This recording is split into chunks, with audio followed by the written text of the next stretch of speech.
Smite is a game of teamwork, and no other lane demonstrates this better than the duo lane. One carry to rule them all, and one support to guard them. One duo lane to outfarm them, and in the late game, bury them. Here is a quick guide to the duo lane brought to you by Curse.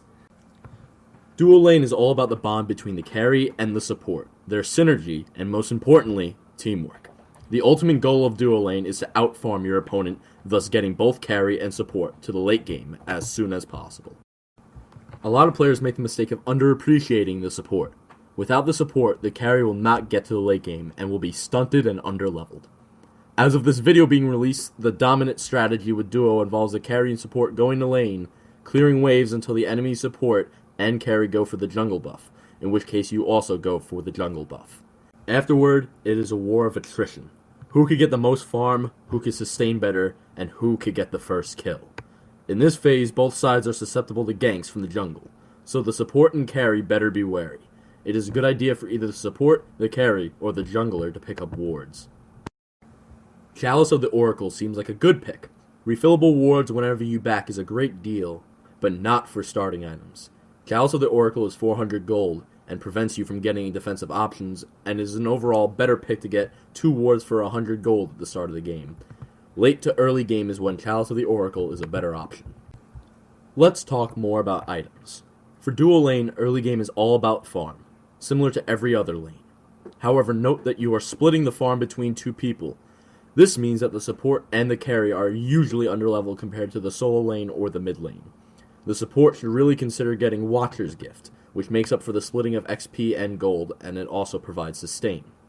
Speaking of sustain, an excellent pick for physical carries is Devourer's Gauntlets. The tier 1 for this item, paired with Death's Toll, provides fantastic sustain for both health and mana, and allows for better trading with the enemy duo laner. This is especially potent on the heavy basic attack orientated carries. Hasten Fatalis is a very popular pick due to its passive and penetration. Magical carries should pick up this item no matter what, but physical carries with a slow in their kit do not need it, and I personally prefer to save this item slot for an item that allows a higher power basic attack carry like Artemis to solo Gold Fury or the mighty Fire Giant, like Bloodforge or Deathbringer. Another great pick is Transcendence, which is the best physical power item in the game, in addition to the base stats and stacks it provides. A small percentage of the user's mana is converted into physical power. Overall, a very strong pick. As for support items, Sovereignty is an exceptional pick. Now, as of update 4.3, aura items will no longer affect minions, and so the item loses some of its lore. However, 200 health, 30 physical protections, and an aura that grants HP 5 and physical protections to you and your carry? Yes, please. Overall, supports should not ignore items that grant health, such as Heart Ward, Sovereignty, and the Gauntlet of Thebes. This is because more health items will allow you to trade better, and is overall superior to protections early game. However, do not make the mistake of foregoing protections for health. What makes the aforementioned items so fantastic is that they are all more or less expensive than their protection-heavy counterparts. Provide health for the user, provide HP 5, MP 5, and protections for everyone. Mid-game is very similar to the early game, but the support is free to heavily rotate if the carry is both ahead in farm and comfortable without them. A rotating support can secure a kill, a tower, defend an objective, and etc. If the carry is underleveled, they should not join a teamfight unless it is absolutely necessary or they are certain to secure a kill. Otherwise, getting farm while the enemy is occupied with teamfights is a smart idea. Overall, mid-game is when the support starts to build even more protections, or some penetration, such as Breastplate of Valor, Voidstone, etc. The carry starts to build its items beyond core, such as Kin Size and Executioner, and really should start to snowball. Late game, the support will be able to tank structures, CC enemies, and force the enemies to prioritize them. The carry will be able to pick off targets and split push.